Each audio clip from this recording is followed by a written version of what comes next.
Um, well, hi everyone. I am delighted to be with Patricia Marcoccia. Did I pronounce it correctly?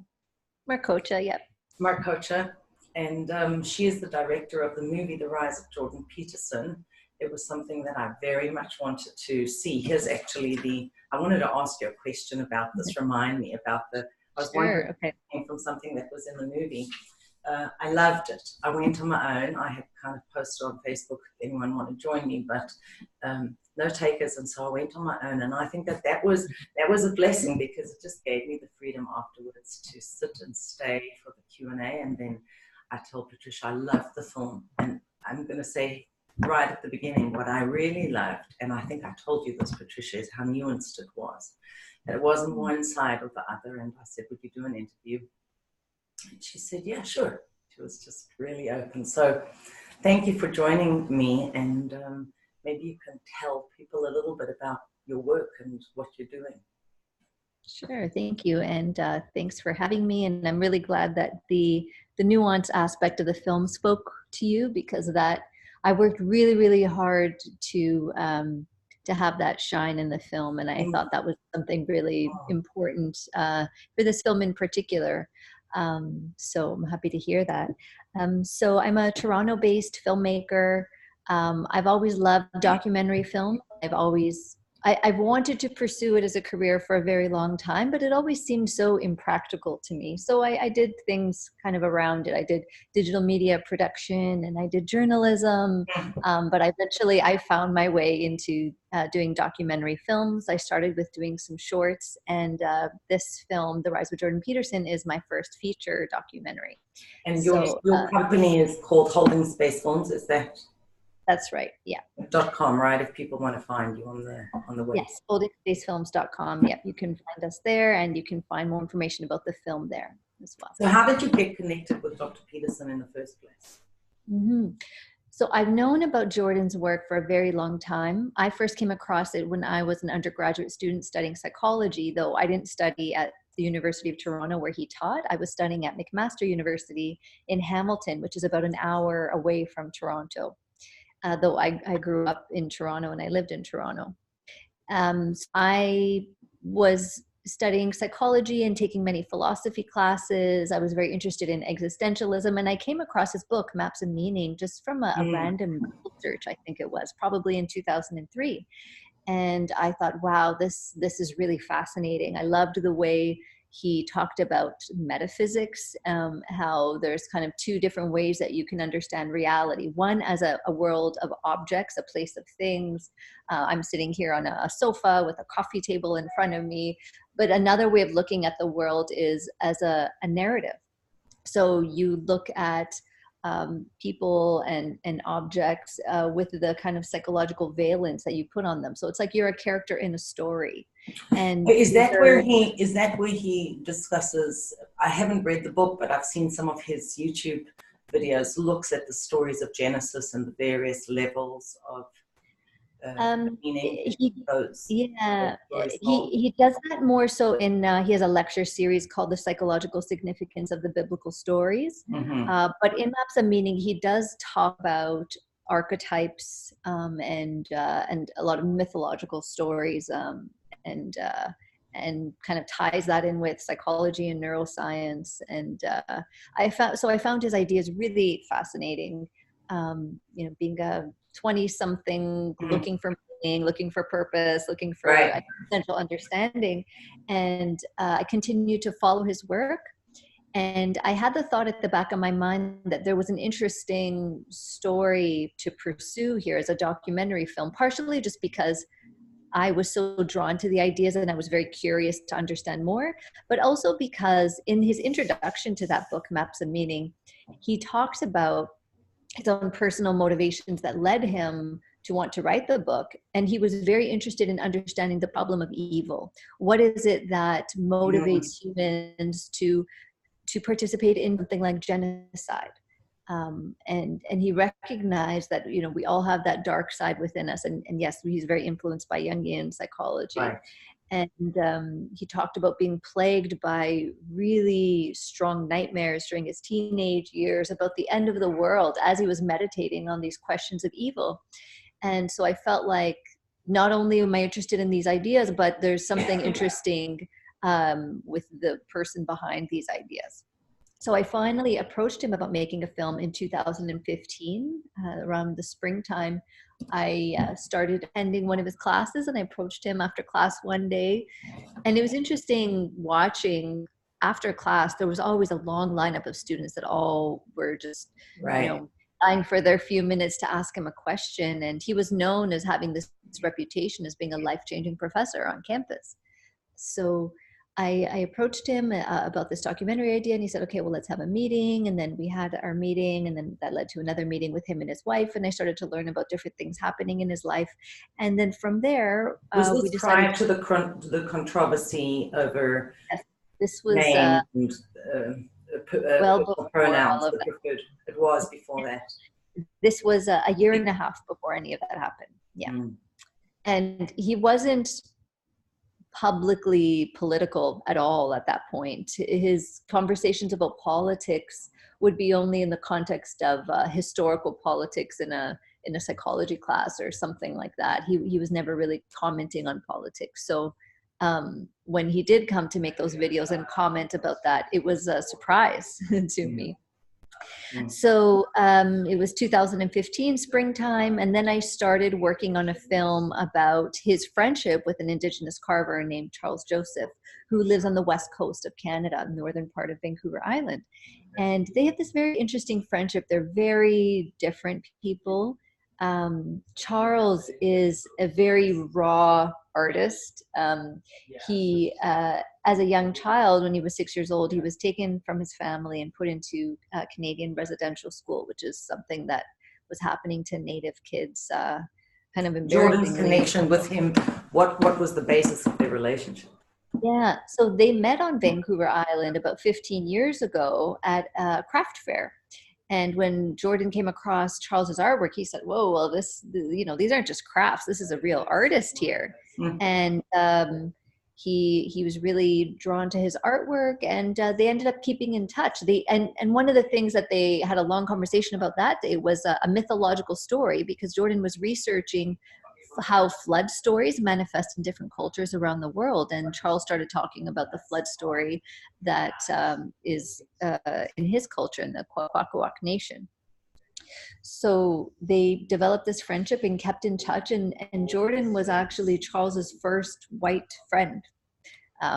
His whole history of trauma, led him to quite a difficult life. And so this became a significant friendship for him. And he also, when he was in school, he didn't learn how to read. And so it was only. And how did that segue with your doing the movie or Dr. Peterson's interest in he was already open to it, right? Yeah, Jordan was quite open, and he was open to where the artistic process would go. He was very open in those ways. And because, so the other aspect of this regarding their friendship is that Jordan was adding a third story to his home that was being modeled after an Indigenous longhouse, and it was being filled with Charles's artwork. And third story, as in not story that you tell, yes, yeah, I'm listening to what you've been telling me. Okay. Yeah, and so I thought there was an interesting arc to what was happening in his life with adding this to his home, what he was bringing into his life, bringing this artwork into his life, his friendship with Charles, and Charles's family was adopting Jordan into their family as part of the significance to which the artwork was that Charles was making for Jordan. There's a legacy that comes with that, and a responsibility that comes with that, to the point where he's adopted as part of the family and they become brothers. So I thought, well, I'm really interested in Jordan's ideas, but I'm also interested in how he lives out these ideas, how this manifests in life. And I think human stories are the most powerful documentaries. So all these things combined led to me following this story for a year and a half. And then, to my surprise, Jordan came out with those videos, the Professor Against Political Correctness videos. And I I didn't realize to what extent Jordan was thinking about political correctness. We had, maybe a handful of conversations Would you about say it. he was thinking about political correctness, or his focus was on maintaining an environment for intellectual inquiry? I mean, what was really driving him? Well, I think the two go hand in hand, because the political correctness interferes with the environment of intellectual inquiry, because people begin to self-censor themselves and aren't able to, or don't feel comfortable saying what they really think. And you can't really have that spirit of true intellectual inquiry in an environment where people feel like they're walking on eggshells and are kind of, maybe undercover with their thoughts. Yes. That's a great way of putting it. So the videos came out, and then very quickly there were rallies happening on campus. There was news breaking out, very polarized news about, well, Jordan is this bigoted professor with transphobic views.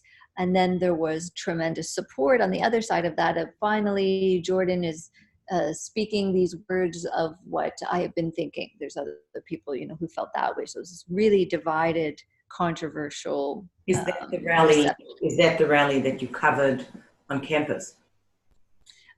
So first there was the trans teach-in and rally, which we cover in the film. And then second, there was the free speech rally, which happened a week later, which we also cover in the film.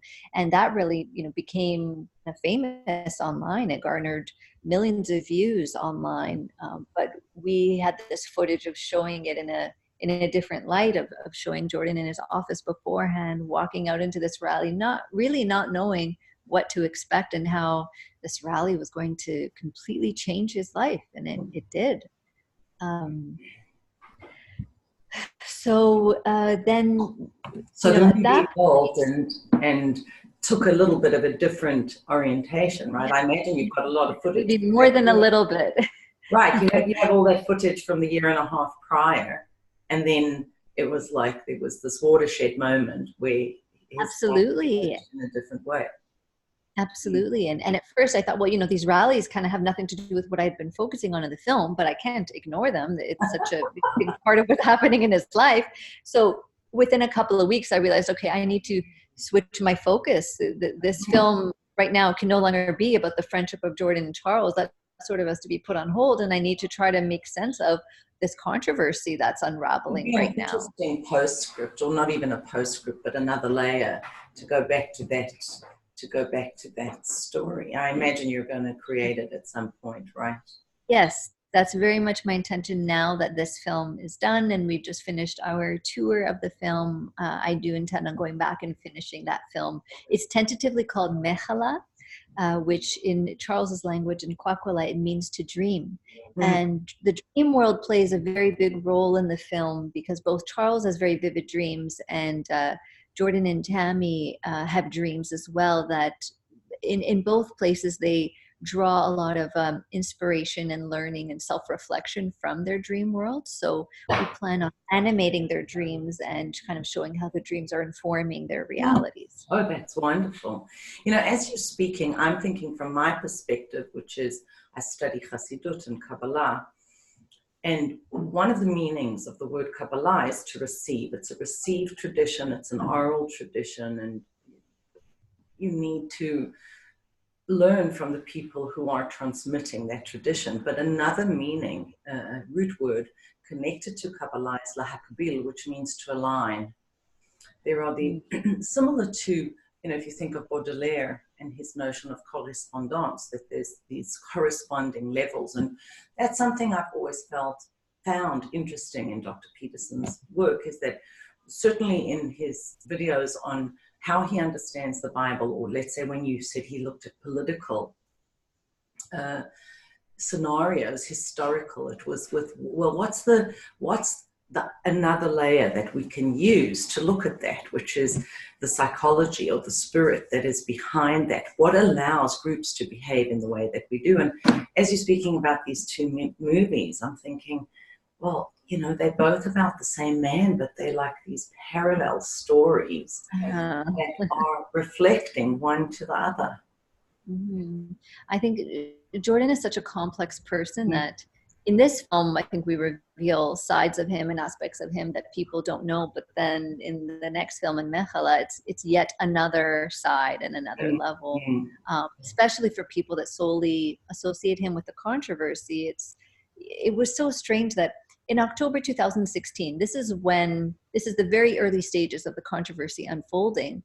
And in that same month, that's when Charles Joseph and his chief and some of his family flew to Toronto to bless the space in Jordan's home, to bless his third floor, because it was now complete.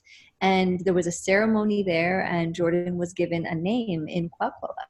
Wow. And so it was so strange to go from, I think before that same day when I was there at his place getting ready to film the ceremony, first he was doing some media interviews about this controversy, and then there was that ceremony taking place. It was very surreal. Yeah, it's the same person in two different dimensions of his life. And, that's one of the reasons I love the movie so much. Even in this one, without looking at the parallels between the two stories about one person, you're looking at the transgender community's view of his insistence on the government, or his aversion to the government insisting on our preferred pronouns, and how resistant they are to that, and at the same time how insistent he is to saying, no, I'm going to hold this. There has to be, I'm affixing myself to that. There has to be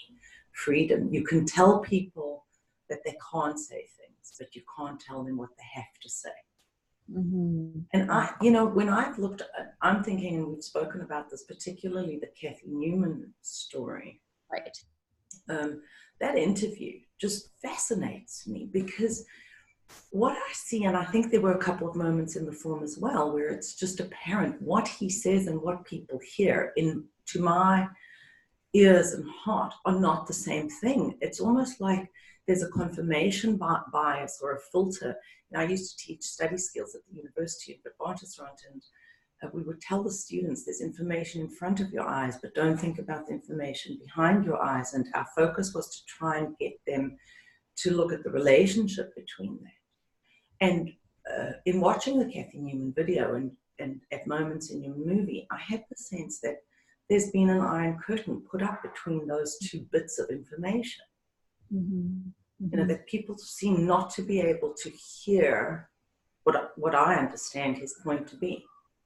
I mean, that interview certainly is probably the best example of exactly what you're describing. I mean, definitely there was a lack of charity, but beyond charity, even kind of just genuine understanding in the way that often people were receiving what Jordan was saying. And to be fair, I think sometimes he could have been more generous in his empathy sometimes to the motivations and goals of social justice. But at the same time, in a broader context, or in that interview? No, not in that interview at all. In other scenarios, or in a broader context, or even, for example, so I'm not being vague about it. I think when he initially came out with the statements about Bill C-16, he talked about it in a very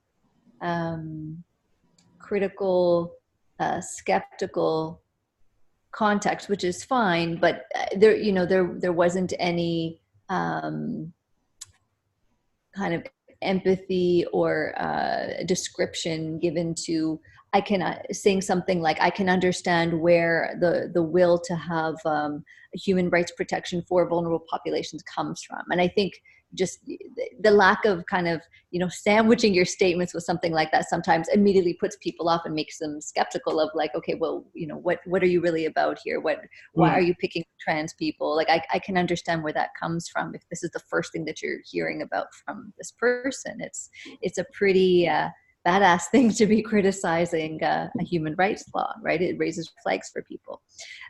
So just in that sense. But in the interview with Kathy Newman, no, I thought he handled that interview exceptionally well. Yeah. And I mean, it was just crazy the way she was misinterpreting and putting words. In the movie, just for those who aren't familiar with it, Patricia covers a rally And as that rally is going on, there's students who try and prevent Dr. Peterson from speaking, or other speakers, and I think they pulled the cord from the back of the speaker, right? They actually brought their own speaker, and they pulled the cord from the speaker with the microphone, and they also brought their own speaker to play and drown it out with noise. Yeah, you know, look, I see a crab is exoskeletal. It's the skeletons on the outside, and a real health is you've got strong bones. In Hebrew, bones are atzamot, and your essence is your etzem. And I was watching that and thinking, wow, this is exoskeletal behavior. You know, this is people protecting a really vulnerable inside. And the way it manifests is with harshness, aggression. And I found the most tense moment in the movie to be where he rips out the cord from, or attempts to, from theirs. And I was like, oh, you know, like that comes across really aggressive. If you don't have a context, and it seems that that was what was promoted. And later, when you interview him, he says that was pretty tense. He refers to that moment. Yeah. Now, my question is this. There's a really interesting interview, which I know you're familiar with him and Camille Paglia. Mm-hmm. And he says in that interview that men cannot win an argument with very aggressive women, because the way men tend to work things out is physically. I mean, at the very end, there's negotiations and hierarchy and power struggles, but then men do resort to something physical, and with a woman, if you ever do that, then you've lost. So he's like stuck, and it reminds me of something Melanie Phillips wrote about societies with a very dominant and controlling woman that collapsed because there isn't a way of sustaining that. You know, I was thinking about all of that during the movie. What are your thoughts on it? Mm-hmm. Well, you know, that was obviously one of the controversial statements that Jordan made that, you know, a lot of people were really critical of. I think it was also in a tweet, if I'm not mistaken, as well as statements or actions. What was considered to be controversial? Oh, the statement. Sorry, the statement that he made about that. I don't remember the exact wording right now, but yes, that men can't, that are kind of stuck or can't win with sort of crazy women, I think he put it, because you don't have, and I don't think he was even referring to the fact that, you know, it's the fact that men have the availability of violence that kind of keeps things from getting violent in a way. It's just like the threat. That's what I'm saying. You know, it's like a man knows that with a man, they kind of contain each other because it's let's not do that. Right. And that isn't the case with men and women. And so that was the statement he made. And, you know, a lot of people, I think, look at statements like that from Jordan as interpreting that as a type of misogyny, or that he's sexist, or that he's a violent person. But, you know, he isn't any of those things in reality, in the way that I witnessed him in different scenarios over the last 4 years. But he likes to really think about things deeply and talk about things in a way that is sometimes uncomfortable and going to those dark places. And people love him for that, and people hate him for that. But I also, I think for the people that are so put off by him talking about the dark side of things, it makes me kind of skeptical of them to think that, well, you know, are they so pure that, you know, they've never had a dark thought in their lives? Like, I think it's very brave for him to actually come out with and say those things. And of course, you have to be careful when you do that, because it can capture the interest of people who do have dangerous intentions. So there are risks involved with that, but it's also what people to really think. Mm-hmm. My personal reading is that Dr. Peterson is humbly acknowledging the darkness and the power of the shadow self.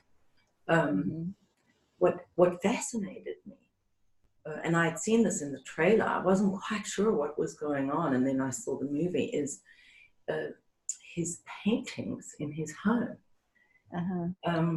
You want to just tell people about that? Because to me, that kind of could fuel, if someone has negative thoughts and feelings about him, that could fuel their sense of being right and his being wrong. Right.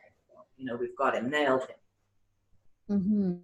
So entering Jordan's home, what you would see was literally wall-to-wall painting. You could barely find, wall between all the paintings throughout his home.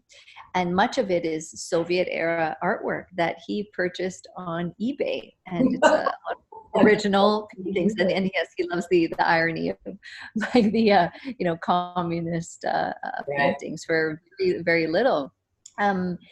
So he's interested, one, in the artwork itself and the style of the artwork, but he also is interested in his home generally, the kind of artwork he has. There's the Soviet era artwork, but then he also has a lot of Mexican humanist paintings and a lot of indigenous artwork, mostly done by Charles Joseph, as well as some other paintings.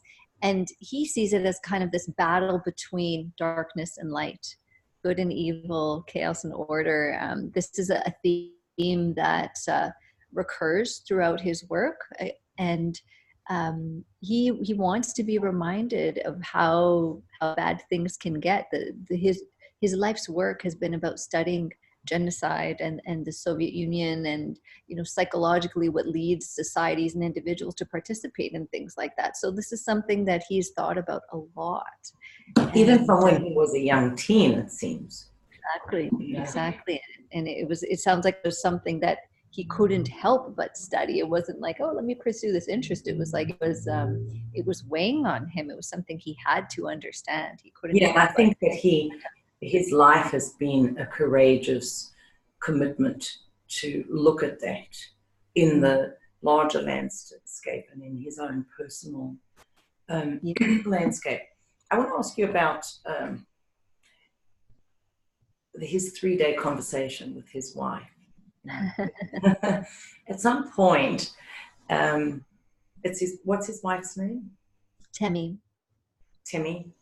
I hope she's doing well. She describes how when they got married, they would begin a conversation and it wasn't resolved. And that conversation went on for 3 days. And I was stunned when I heard that. That someone who would have a 3-day conversation, pushing forward through the clarification till there's resolution, is someone who has to interact with people in what would be, bite-sized little bits. Right. And it's almost like, an hour lecture is like a tweet in terms of that scale, Yes, absolutely. So in this interview with Tami, I think she really puts into context Jordan's personality and persistence, and why is it that he would pick on this Bill C-16 human rights law? Why is he making a big deal out of these things that a lot of people see as minuscule or unimportant or kind of cruel for him to be picking on? If you look at this in the context of what Tami was describing, how when in their early stages of their marriage, when they were kind of working things out and figuring out, how do we live together? How do we build our life together? And when they would get into these arguments, Jordan knew that if we don't resolve this and really go deep down to the bottom of this, it's going to be something that just keeps arising again and again. He's also a clinical psychologist by practice. He's always interested in getting to the very bottom, getting to the very bottom of things. So this is where she talks about having these sometimes 3-day long conversations where he wouldn't be able to let it go until they really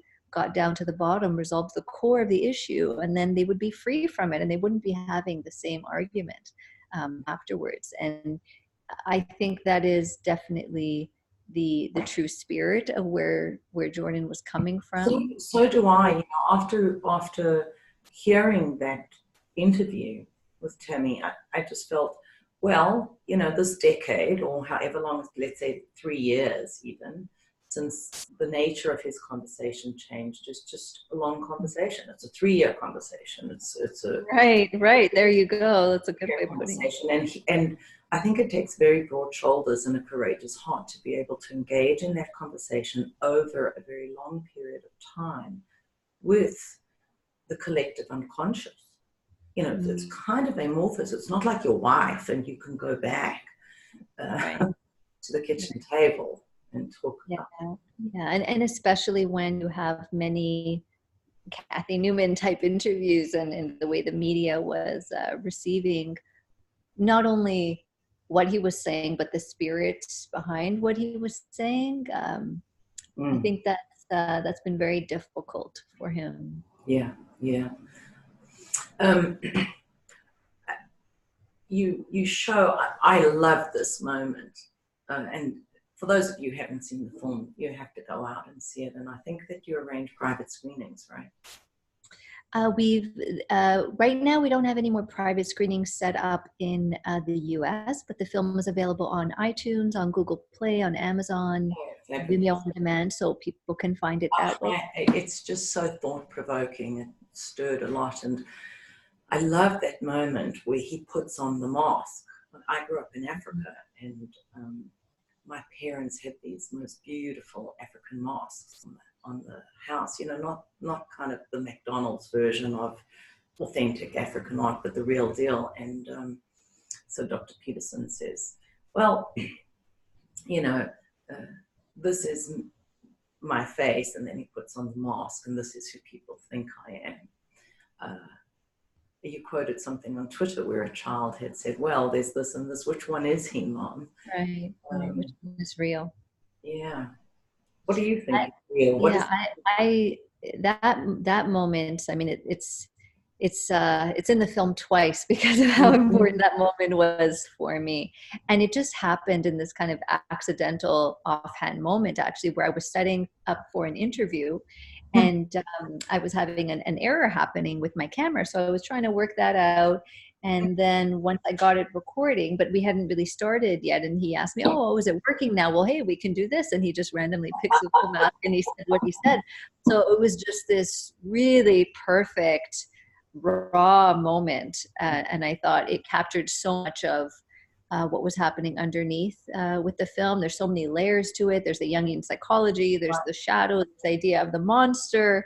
There's the idea of even, you know, the persona and trying to survive fame and what it means to, you know, be yourself and then have your public persona as well. So we wanted to play with the idea of masks, because throughout all of this, there's this transformation in Jordan's life, and it's like, well, who is Jordan Peterson? And you know, in Hebrew, any body part that is double, like hands, feet, ears, eyes, is plural. But anything that there's only one of, like your nose, your mouth, your head, it's singular. There's in the noun. But your face is called panim, plural, because we're all two-faced. And then if you re-vocalize those vowels, it makes the word pnim, which is inwardness.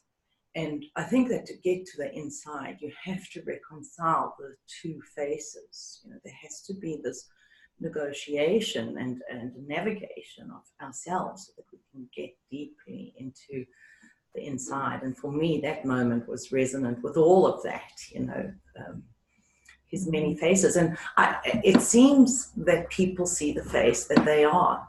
There's a mystical teacher, the Baal Shem Tov, Rabbi Yisrael Baal Shem Tov, and he says what you see is a mirror. You know, the other person is a mirror of yourself. And we very much made the film kind of keeping that idea in mind of wanting to just reflect back to society, like, here's what happened, here are all the nuanced, complex ways that this manifested. And it's been interesting to see the very different ways that people interpret parts of the film at times. There's one person who I think put it very succinctly. Oh, sure. So there's a part of the film where there's 3 young boys who are 15, 16 years old, who are really excited to go to one of Jordan's talks. And that's a part of the film where there's some people who watch that and they're just all smiles and think that these boys are adorable, and self-reflective and intelligent in the way that they speak about how Jordan has affected their lives, why they're so interested and excited to go to the show. And then there's some other people that see that part of the film. I mean, we even had, this is a bit of a more, I think, absurd interpretation, where someone wondered if those boys were alt-right. So, but anyway, as I don't really know how they could have gotten that interpretation, but you know, they kind of see it in a very they're worried that, well, these boys have become you know, part of this you know, Jordan Peterson, obsessive, larger than life kind of character. And of course they do see him as this celebrity figure, and he is this famous academic now, and he sold over 3 million books around the world. But again, I think there is nuance in that scene where there certainly is this excitement of like, wow, I'm going to meet Jordan Peterson. But there's a self-reflective quality, especially from that one boy who's then even asking his friends, like, oh, do you think I'm overdoing it in the way? Am I properly up too high? I noticed coming up for me resistance to you during that. And I totally understood why you did it. You know, it was like I was trying to just regulate my response and observe it. The way I understood what happened there, so for those who haven't seen the movie, all these boys are speaking very enthusiastically about about Dr. Peterson and also the impact he's made on their lives. And one of the boys, he was on the left of the bed, says something that's quite hyperbolic. I think he's just being enthusiastic and young.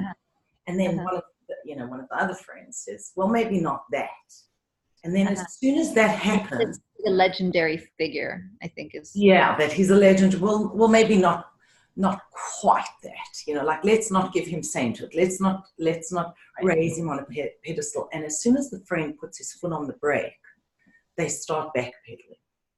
And to me, that was about just teen dynamics and, you know, that social, horizontal relationship that we're navigating. I always think of our relationships as being an X and Y axis, and we're at the center, and the Y axis is my relationship with my higher power and my own soul, and the X axis is the personal dynamic that is you know, we're dealing with all the time, and the two influence each other. So I felt like that horizontal axis with the teens is it's really important at that point in your life. You know, the older you get, so your focus shifts. Why did I feel uncomfortable with you? It was like, okay, I get it, you're a journalist, you know, this is what you're meant to do, but I felt that they were so exposed and that it was really prime material for misinterpretation. Does that make sense to you? Like that someone watching for misinterpretation of on the part of the viewer, of how people receive Jordan. I felt that the boys would be misinterpreted. I see. They were maybe trying to cover up their adulation for him, and that through that lens, he would be misinterpreted as someone who sets himself up as almost, I don't want to say a demagogue, I don't know exactly what the word would be, but it just looked to me that in their moment of vulnerability, which I understood to be a very social dynamic, they would take a hit and he would take a hit. And it's so interesting to me that that's the moment that you mention as one where there was such controversy. Well, one person put it very, I think captured it very well to say that this film in some ways is like a Rorschach test, you know, like the ink blot, people can, like, you know, see one thing and then see another. That's one of those moments in the film, and there are several others as well. But I think, I mean, the way that I see that scene is there's a lot of nuance to you know, there's this adulation for Jordan and like kind of putting him up on a pedestal, but it's also, you're 15 years old, and you know, people do that with musicians all of the time. Right. It's very interesting to see 15-year-olds doing this with an academic, with a philosopher, with a psychology professor, but then at the same time to have this self-reflection of themselves and of each other. So there's these layers, and I think they speak very intelligently and with such self-reflection that is really admirable for their age. I mean, every moment in that movie was just, like, I felt myself being taken on the ocean and just unmoored and moving, and then like, oh, what's in the heavens and what's down underneath. It was really wonderful. I know we don't have too much time, but I would like to ask you just, you know, a couple of other questions, maybe two. No problem. You address his relationship with his friend and the separation, and to me, you know, where they haven't spoken and he called and tried to repair things. Yeah. That was really heart-moving, you know. I felt, given his commitment to exploration, dialogue, and pursuit of truth, that the loss of such a close friend in terms of interaction, I know he's since passed on, must have been very difficult for Dr. Peterson.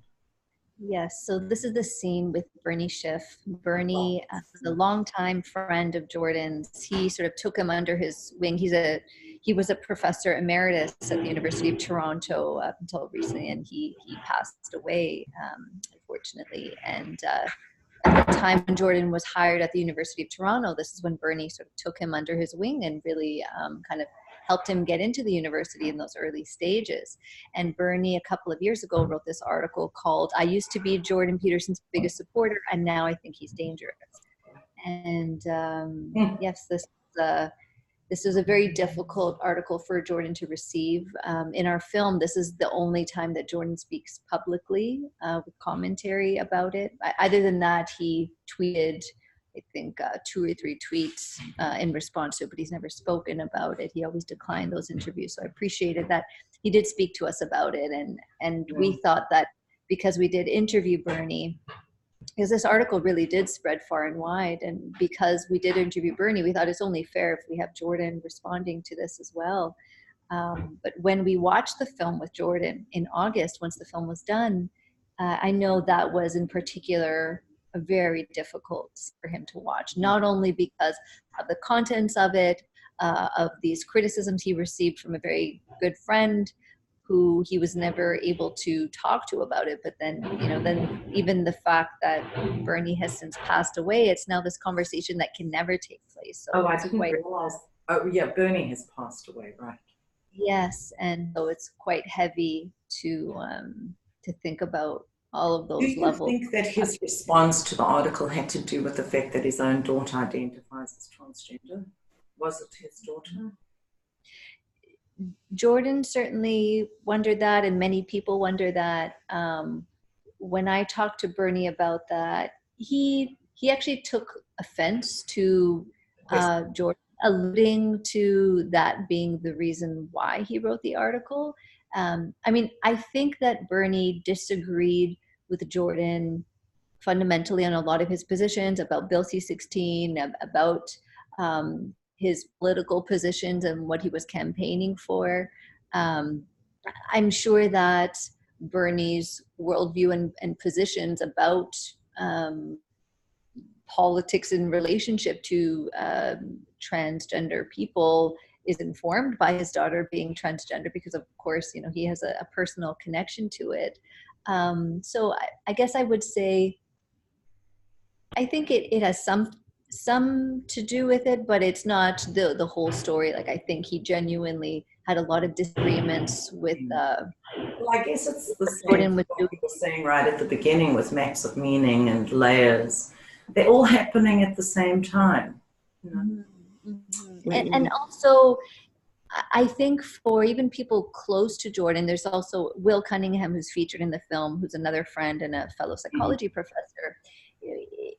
For a lot of these people who are close to Jordan, but then throughout this controversy had less and less access to Jordan just because he was traveling and so busy and doing so many interviews. You start to experience this person that you know, that you typically have face-to-face conversations with, through tweets and through bite-sized interviews. And as you said, for someone who has 3-day conversations, it's very difficult to truly understand where he's coming from when it's in a tweet and when it's in these articles, which often portrayed things in a very negative light. And so, that's how you're receiving what he's doing. So the relationship, the dynamic of their relationship shifted. Right, those friendships. And they were never able to talk it out. One last idea I wanted to present and hear your thoughts on. You have these two communities in the movie, the supporters of Jordan Peterson and those who are opposed, and you do bring Bernie and other voices, but very strongly in the movie is the transgender community. One of the things I noticed is that the two communities look very different. I mean, partly by age demographic, partly simply in piercings, body piercings, tattoos, colored hair. From a Kabbalistic perspective, I was interested in that because the largest organ in the body is the skin. And the word for that is R. But the word for light is also R. They spell differently. The word for skin is spelled with the letter Ayin, which means eye. And the word for light with the letter Aleph, which is one God. And the teaching is you have to meditate on your physical existence in order to access move through it. It's like a porous membrane, just like the skin, to access your essence. And I am interested in the spread of tattoos and shifting our outsides. It seems to me that the skin is not functioning as a container. And at a psychological level, that people are feeling uncontained, which brings me back to this notion of the free speech debate. How much do you open, how much you can't be completely open. I remember I have twins. When they were 3 months old, one had such chickenpox that he was like hours away from being hospitalized. You have to contain the skin. And it just seemed to me that this particular community was attempting to self-contain as a pushback to absence of containment. And that Dr. Peterson was providing some mental constructs that actually could contain, and yet they pushed them away. I guess I look at this through the lens of personality types. Jordan has done research on the link between personality types and political orientation, and the differences in personality types of people who tend to be more right-leaning and people who tend to be more left-leaning.